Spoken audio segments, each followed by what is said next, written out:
See, this is what I don't think a lot of net artists, like new ones, like fad artists who just want to learn 3D to make some Instagram followers and get some money, think about. It's like your placement and all of this. Like, you do not just exist in the present. You're connected to the past. You have to know like what comes before you can go further. So I think we're in a very exciting period going forward with, 3D artists and computer graphics artists who are just being themselves and being authentic, and just there's this like liberation almost of technology. Hey, yo, what's up? This is Mark with the Digital Liberation Podcast. I'm really excited about this interview. This is an artist that I have a lot of respect for, who I've been following for a while. This is an artist who hasn't even turned 21 yet as of the dropping of this episode. We recorded this in early December. It's dropping towards the end of December, but I had a really busy month. Shit got a little crazy. I had a lot going on. Ended up doing a lot of traveling. So things just ended up busier than I thought. So it's been way too long since I have been speaking to you, but I'm going to make sure that I'm dropping more frequent issues and episodes. I'm so used to doing Feltzine and dropping our issues that it's hard for me to kind of replace that word. Anyway, I'll be back. We're going to be dropping a bunch more episodes, especially in early 2020. It's going to be lit. Mad hype about that. Last interview we did was with Jay Nice, and a lot of y'all love that. And so I was like, you know what? If I'm going to come back with another episode this month, then it's got to be this one. Here I am talking to the artist, Joshua, aka 550 AM. Really dope artist who, we get into everything from augmented reality to 3D art to internet art to vaporwave. So it's a really good conversation, and I hope that you enjoy it. Yeah, I am. I'm really happy that you're here. And what I would like to do is really just get started and kind of just ask you, how did you even get going creating 3D art? Well, thank you so much for having me. First of all, it's really awesome to be here. How I got started with 3D art. So if you actually scroll all the way back through my Tumblr, I was actually like a vaporwave net art, like Photoshop collage kid. And 3D kind of came from that for me. Like, I've always been interested in 3D, playing video games. I played The Sims a lot, and it's like, you don't even realize like that's teaching you 3D as you're playing it.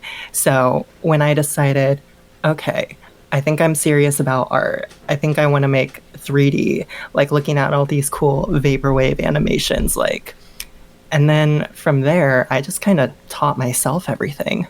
What do you mean when you say that, like, for instance, playing Sims, you learned how to make 3D? Because I played Sims a lot when I was like coming up. I mean, like, there was a point where like that was like my favorite game on earth. I bought the console version on Xbox. Oh my, me too. Yeah. So but yeah, what do you mean when you say that? I think it's sort of just like the idea of thinking in space rather than thinking, okay, strictly two-dimensional, because that's like a hard point I've been finding out a lot with like people who are trying to get into 3D who like normally do 2D design. They don't think in space. They only think in X and Y. So wow. I think I've always just had this perception of like space and understanding depth.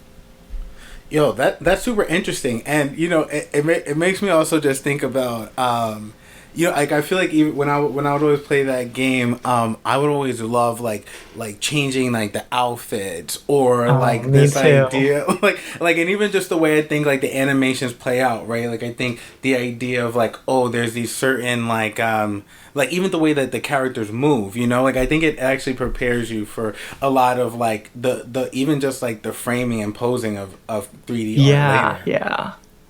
It's so interesting. Like a lot of like these things you do, like playing games as a kid or like just thinking like in depth or just how you perceive things, like you don't realize that a lot of those things like add up to where you are now. What are some other games that have inspired your art or your creativity at all? Oh my gosh, like from an aesthetic level, I Yeah. love like racing games. I love fighting games, like flashy, like especially like PlayStation 2 era. Like I love Dead or Alive 2. I love Ridge Wow. Racer. Ah, that's interesting. So, like, what is it about? And you because you said a PlayStation 2, right? Yeah. So, what is it about that era of gaming that that attracts you so much? I think it's like it was just a period in time where it's like technology was progressing so fast that developers kind of just had so many tools at their disposal. And it was a period where aesthetics really like dominated over like playability and just everything from a technical level. Everything was geared towards aesthetics. Okay, okay. And speaking of aesthetics, one of the things that we talked about before we hopped on here, and something that's really also, I think that becomes evident when someone checks out, especially like your Twitter feed, is your love for San Andreas. So, can you touch Oh upon my that a little God. bit? Yes. So I really love GTA. I really love playing GTA 5 with my friends. And San Andreas, I love LA in real life. So being in San Andreas, it's virtual LA. It's just like, it feels free. It feels fun. So Grand Theft Auto is like my probably my favorite game series ever, and so it's just interesting because I think that there is a certain freedom that feels attached to that game, and I think especially people who come from particularly like in a way like I would even say like marginalized communities or people who are just considered outcasts in any way. I think that there's something that's like that can be really empowering about that game as well. Yeah, totally. No, it's just it makes you feel free. Like I don't know how like much more to explain it, but the game is just it's just good. It's really funny though. Like a lot of the developers, you said like marginalized communities, like we feel Yeah, this freedom in GTA, but yeah. it's really funny that a lot of the developers at Rockstar, it's like I think they're mostly white. Oh yeah, I'm sure. I'm sure that they are. And that's why I think it's so funny about these things. Like a lot of these games, like a lot of people who program video games are not people who, whatever. However you feel about these terms or not, but they're not the most woke. You know what I'm saying? But No, they, absolutely not. and in a lot of ways that does negatively bleed over and I think impact gaming culture. But also like I mean at the same time, like everyone loves these games and like everyone in a lot of ways is like heavily inspired by them. I think like I know my aesthetics are inspired a lot by them. Like you said that your aesthetics are inspired a lot by them, and but this is kind of the world we have, like but the gaming and 3D and digital art on themselves, like who knows where this is all gonna go.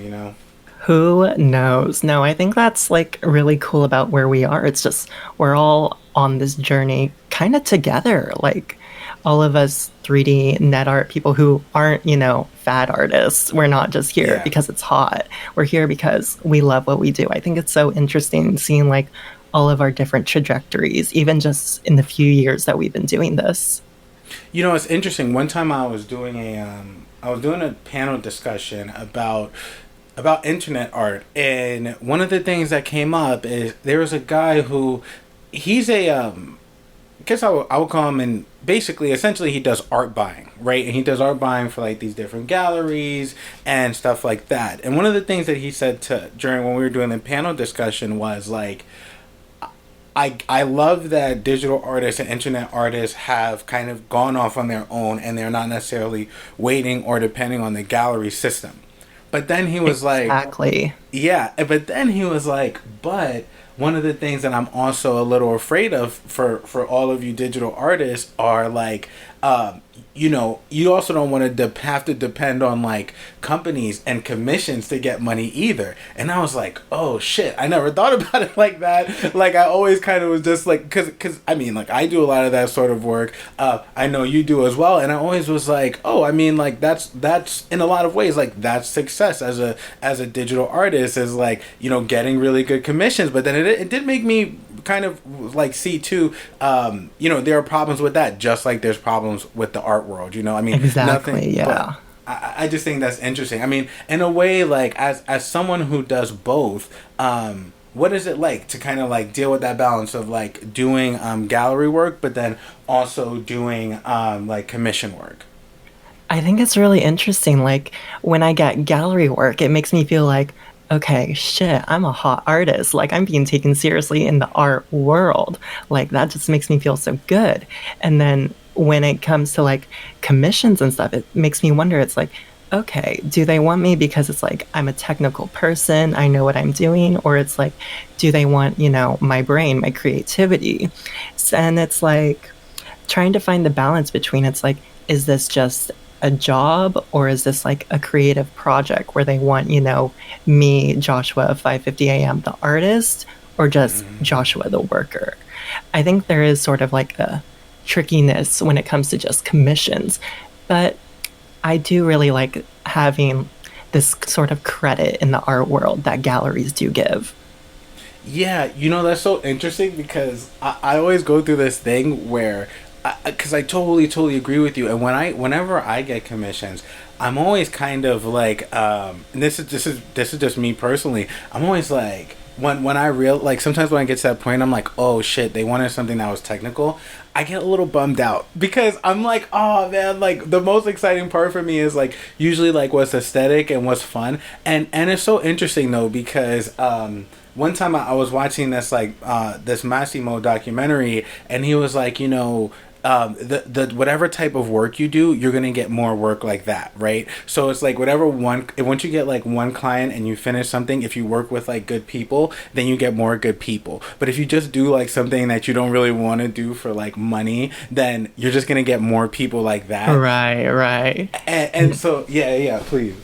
No, it's like it's been really recently actually that I've been trying to do like, okay, I've been thinking like, is this project something that's going to be fulfilling? Is this going to make me happy? And if this leads to more work, is this work that I'm going to love? Yep, exactly. Yeah, and I think that that's a huge part of the process because I think as long as like that's happening, because also I love taking on things and then like learning something new, and I think I mean maybe you feel this way too. Like I Right. feel I like love a once you challenge. yeah, and I feel like once you understand like okay, I know how to use this program or I know how to code in this language. Expanding in that way, it's way easier than if you're approaching it from zero. So it's almost all possible. I kind of feel. Right. No, I think it's like one of the best ways to learn is actually like on the job when it's like, oh shit, I need to do this like now. I gotta learn this right now. Yeah, no, I would totally agree with that. And so, can you let us know like so I understand you were like making a lot of art that was like very based within like vaporwave culture, but then how did you start to then get into augmented reality? Yeah, so I mean, I've always been like fascinated with augmented reality. I don't know if you remember them, the 3DS, Nintendo 3DS, when it Yeah, came out with yeah. those AR cards. Do you remember those? Yes, yes. I thought everybody thought those were a flaw, but no, I thought those were the hottest thing. So it's like AR has always been on my mind. And then when I got to a place where it's like, okay, I'm making my own art, I was actually working on this project. It's Neptune Zine. Um, True 5:50 a.m. fans know Neptune Zine, Yes. classic. And it's like, so I was thinking, okay, I'm a digital artist. I work in 3D and I'm creating work for a print medium. How do I create depth within a print medium? How do I explore it digitally? And so naturally, I came to AR as sort of like a solution for creating depth through print. So do you remember what your first kind of piece that you did in AR was that made you feel like, oh, okay, like I really love this, and I feel like I'm creating the kind of work I want to make. I don't actually think it was like an original 5:50 a.m. piece that did it. I think it was actually a work project that made me realize like, okay, AR might be like, I think this might be like hot for real for my personal work. Because when I did it with Neptune Zine, it was like, okay, well, this is very fascinating. I love what I did, but I wasn't exactly sure how to keep it going. Okay, I see. And so now with that, one of the things that I think is really cool is that you're also officially a part of and I guess how does one say this properly? You're The an Snapchat official program. Snapchat. Yes, yes. You're an official Snapchat filter creator. Yes. What has that been like, and how did you get started with that? So I have been creating Snapchat filters and lenses for about a year before they invited me to the program. So the official lens creator program, it's a program that Snapchat created to sort of recognize members within their own community that have been creating a lot of really cool work. And so I had been creating stuff for about a year before they asked me. And when they did ask me, because you had to apply for it, I think you still have to apply for it actually. I hear that's really competitive now, so I got in at a good time. But Uh, it's really great. That's awesome. And so, what have been the what have been the kind of experiences that you've had as you worked, as now you've officially been a Snapchat, an official Snapchat lens creator. What are some of the kind of experiences that you've had that made you been like, oh, this is really dope or fun, or maybe that has even inspired you to like continue to make more AR stuff? I think like the biggest thing that makes me feel really excited about AR that they've sort of enabled for me is just the level of exposure I get now. I know it's like people say exposure doesn't pay the bills, but you can't get jobs without exposure, you know? So I'm really thankful for the exposure they've given me because it's sort of like it's helped me realize that like okay, I gotta stick to this because it's like no matter how passionate or how much I love something, it's like that's still not gonna make me like kick into gear and keep working on it. That's so real. I mean, I think I don't know. I mean, it's interesting because I think that even though people kind of say like whatever, like exposure doesn't pay the bills, I also think just as like a creative, you're gonna be making stuff if you're a real creative, right? Like you're gonna be making stuff regardless if you're getting money, Right, if you're getting right. exposure, like either way I'm gonna be sitting in my room making shit anyway, so I might as well get like I might as well at least have a big audience for it, right? Like it might as well get some love, or if I could get paid, awesome. But if people can actually connect with my shit and like enjoy it, I feel like a lot of times sometimes like artists kind of forget that, like the original goal was just so that people could enjoy this shit, right? Right. No, I just want to make people happy. And it's like, I think the really cool thing about Snapchat and sort of Facebook to an extent with their whole this face filter rush, this gold rush, is Yeah. that it's like people don't realize this is AR. It's not super technical up front. And I think there's sort of a beauty to that in that it's not complex, it's not super intricate, it's just an AR effect on someone's face, and people enjoy that. And I think the simplicity is the beauty of it. Yo, I totally agree. I mean, I think a lot of times, and when it comes to like digital art, especially anything in like 3D, AR, VR, a lot of time people get like, I don't know, they get like all excited about something being like super technical or intricate, and like taking a render that takes like 5 fucking days on like Oh a my God. 12 computer render farm, and you're like, dude, like that's great, but like what really matters is shit that can actually like get to people, and they're just like, oh, this Right. is dope. And I think you're right, like as soon, and I mean that's why I think AR really is like the future, because the things like when people play Pokemon, they're using AR. When people just do all these little things, like there's a lot of AR shit that happens now like people don't even realize is AR, and that's when I think it actually is powerful and important. Right. When it's just natural and part of your life, and it's just not this something it's not something you're interfacing with. It's just real. No, that's so true. That's so true. So like what's your just in case like for people who like listen and they're like, "Oh, I want to see some of your work." What is like what's the way that someone can maybe like see some of the lenses that you've created? Yeah, just let people know and let them and maybe tell us like what your favorites are so that like people can try it out too. Yeah, so on Snapchat, part of actually being an official lens creator is they gave me a verified profile. Like, Damn. I got a star by my name. I'm hot shit. I got subscribers. No, it's like, so if you search Josh 550 AM or Joshua Keeney, my full name, you'll see my official profile and I'll have all these lenses. And that's just like the easiest way to get to my work. Or on my website, I have my profile linked, 550am.net. And yeah. Nice. Do you also have Instagram filters as well? So this is the part where we start talking some shit. Okay, I'm ready. So Instagram, Spark AR. So I do want to make a little disclaimer. I am not affiliated with Snapchat in any ways. I am a part of their official Lens Creator program. They treat us nice, but any relationship between me and Snap, there is none. Any work I do for them is on an independent contractor basis. Yes, you're Josh. Yes, you're you. Me. This is your opinion, which you have the right to have. We're free thinkers here. Yes. So I think that I think Spark AR is kind of ugly. I think it's really bad. Spark AR, for those who don't know, is the software you use to create filters for Instagram and Facebook. So, I mean, apart from me just being me and being like, that shit's ugly, that shit's bad, I don't want to use that, I got some reasons, you know. I think that's like Facebook, when they designed for AR, they designed it in a way that was very like businesses first, you know, clients first. It's like when you open up the interface for seeing all your AR effects on Facebook and Instagram, it's all just numbers first. It's all just analytics.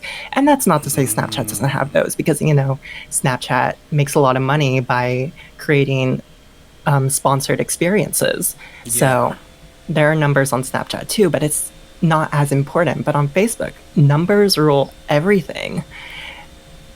You know, that makes a lot of sense. I mean, and I'm super against that. I mean, I think anytime you start creating for analytics, you're going down a really bad path. That yeah. Oh man. I mean, it really leads to a lot of derivative work, and I think that's the real issue, is that and the people don't know. I mean, like, you could have some of the things that have the best analytics also have no sticking power. People don't connect with it.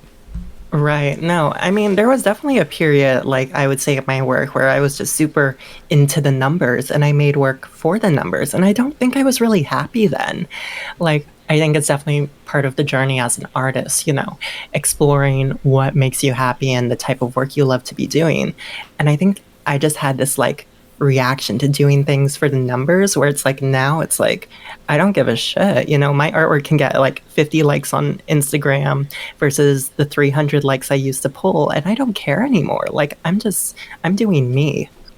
Yeah, no, that when you're in that zone, it feels so much better. And you know, the interesting thing is that it seems like better people also gravitate towards your art. So you might only get 50 likes, but it's like, who, you know, in those 50, it's like real people now. It's real people who have actually a lot of times are like art directors and people who are like actually like moving the needle on culture, and they actually connect with that a lot more, and, you know, than having like, you know, 300 bots and shitheads and no, all for these real. people who, I mean, because it's like, because, you know, I mean, as you know, you see these numbers after a while, you're like, you know, you people actually I don't even know if you understand the piece. So, yeah. Right. No, and it's like, I'm just a lot happier doing things without the numbers. And it's like Instagram removing likes, everybody throwing a fit over that.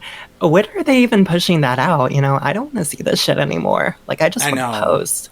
Yeah. No, I keep wondering about that too. I'm like, yo, like, if Instagram gets rid of likes, it would actually be a way more interesting platform. Like, I always tell people, like, I'm like, dude, like, half the time I'm on Instagram and I have to get off because it's literally just like congratulations. It's literally like a like, serotonin what? Drip. It's like an IV. Like, yank that shit out. Yeah, dude. I am like, yo, people just do shit now so that they can post it on Instagram and have like people that they barely ever fucking talk to congratulate them for some bullshit. And I'm like, yo, I feel like there's less art on the platform. Like when I used to, be on there and I'd be like, oh, there's so much art, there's so much dope shit. Most of the artists now don't even post art because they just would all they talk Right. about is bullshit. And it's like, okay, I'd rather see your art than, whatever. Okay, great, you got new representation, awesome, but shit, fam, like give me like 3 or 4 pieces too. Like give me the 80-20 rule. Like I need some shit, man. No, for real. I actually really think Instagram is like falling off. Like not falling off as in like user base because they're still pulling like I think the number is 500 million daily active users. So they're still getting the numbers in users, but I don't think Instagram is going to retain its cultural staying power in the next decade. I really don't think they are. I would agree with that. I think you're totally correct about that. I mean, in a lot of ways, I think Twitter is making a really interesting comeback. And For real. you know what I mean? Like Twitter is really dope again, and I think part of it is because like you can be yourself in a way that you almost can't on Instagram anymore. Like Instagram just feels like this really, I don't know, for me personally, like this really distant thing where I'm like, I can't even really like present myself because it's gonna like, I don't know, offend somebody and they're gonna be like No, passive for real. aggressive towards me in real life. Like that's the other Like- thing. People take Instagram so personal. I'm like, shit, dude. I did. It was just a joke I made in my stories. I don't know. Instagram's weird. People just take it too seriously, too far, and it makes me like nostalgic for like my sister's era because she was very like of the MySpace generation, Yeah. like posting because you just wanted to post and because you love it and you just love sharing. Yeah. Like that's something that's been like residual. Like I've picked up on it, and when I was like, I've been on the internet since I think I was 8. I'm like a baby. I was born in 1999, but I've Oh, always yeah, wow. been online, Yeah. But when I really started using the internet, it's like I picked up from like the generations before me, like their behaviors, their habits, and just posting yourself authentically. Yeah, yeah, and I think I'm still. I mean, like it's interesting because like I also came up in like the era where like forums were really popular, and so Yep. I was always on these message boards, and it's like very much the same thing, just like posting because you love something, you're in this community, it's like it's just that is actually a very liberating feeling. I think a lot of people are afraid of that now because they're like, oh, Pepe the Frog memes and like all of these things are alt-right. Like people think like Discord's alt-right. I mean, people think that like Reddit is like a conservative platform. my Like, gosh. yeah, like people are like highly afraid of like anything that's, I don't know, man. It's like people just want this, like you said, like this Instagram might be growing in numbers, but I think like people who are real culture makers, like I don't want to be on this shit anymore. I mean, like Kanye said, put the gram away.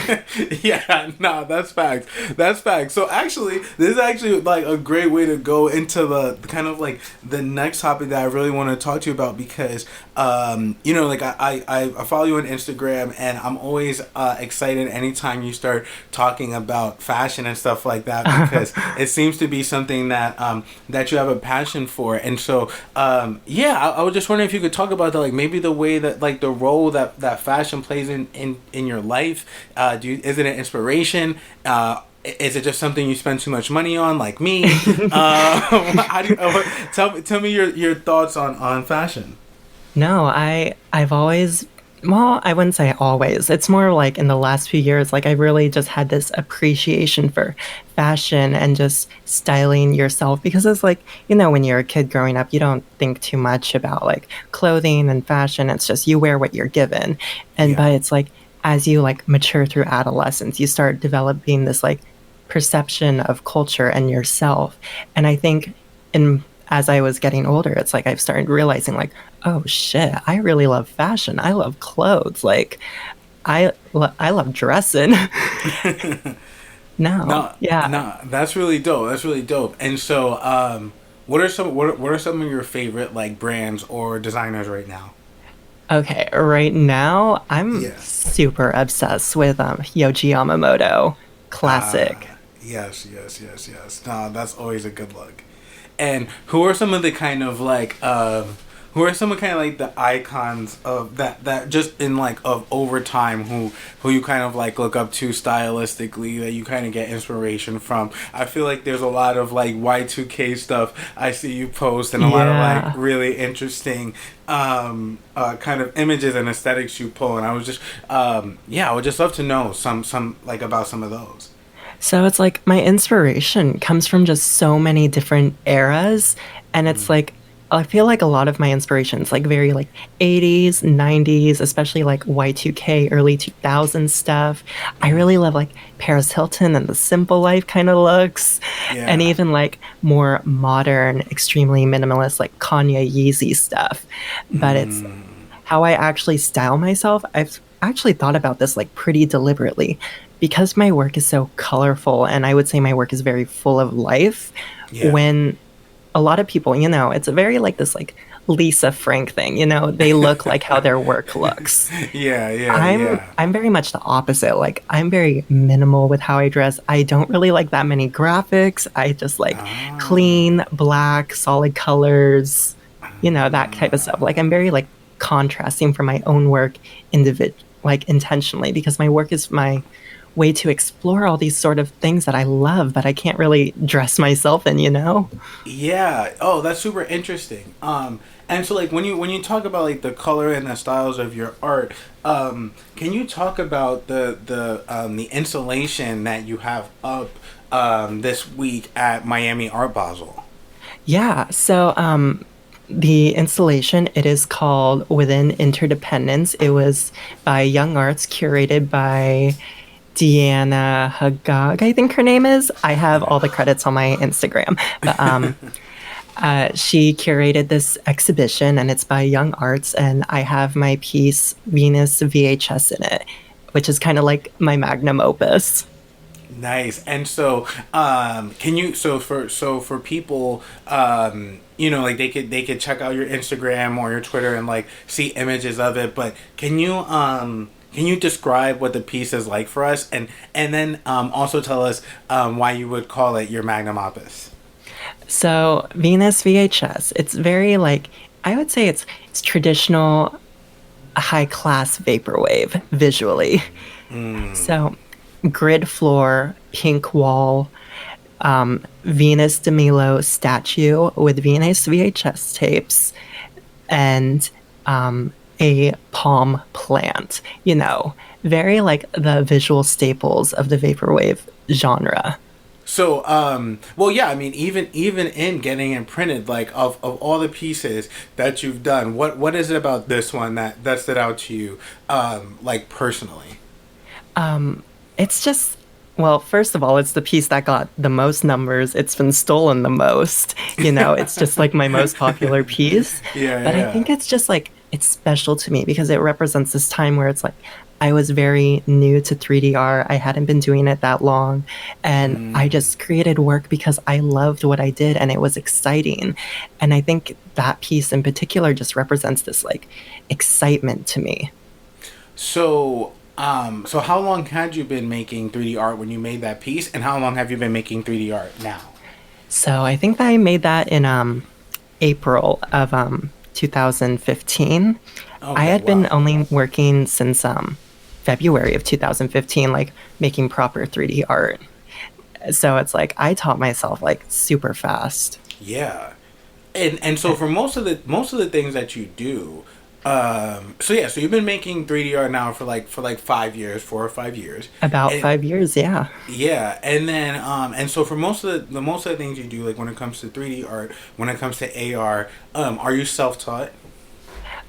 Yeah, I haven't paid anything. I haven't done any formal education. I've never been to college. So it's just, I'm just doing me and I'm learning what I want to learn when I need to learn it. That's dope. So like what advice would you have for people who are maybe wanting to like learn a skill like AR and learn how to like create on all these platforms as someone who has kind of like habitually taught yourself how to do the things that you want to do.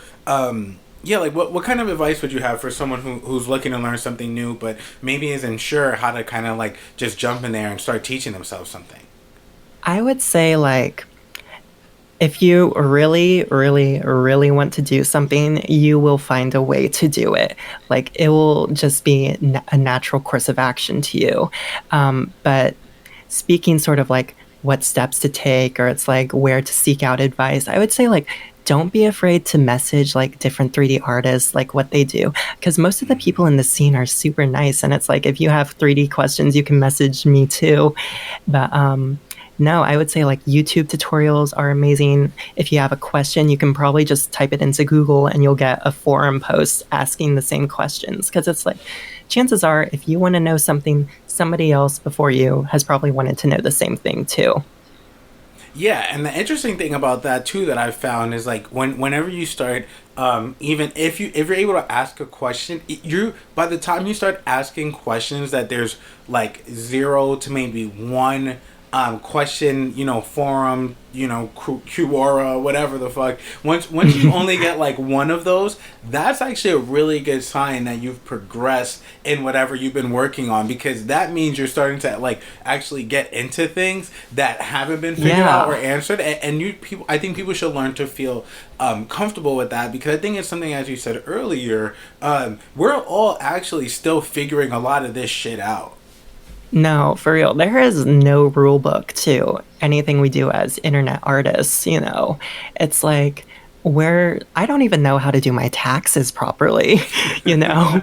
Like, I don't, I hope the IRS isn't listening. Fuck the feds. Fuck the feds, man. Fuck them. Either way, man. Like, fuck it. No, there is no rule book for anything. And it's like, if you want to know something, don't be afraid to ask a question, because if you're asking a question and it's public, you're helping not just yourself, but everybody else who wants to know.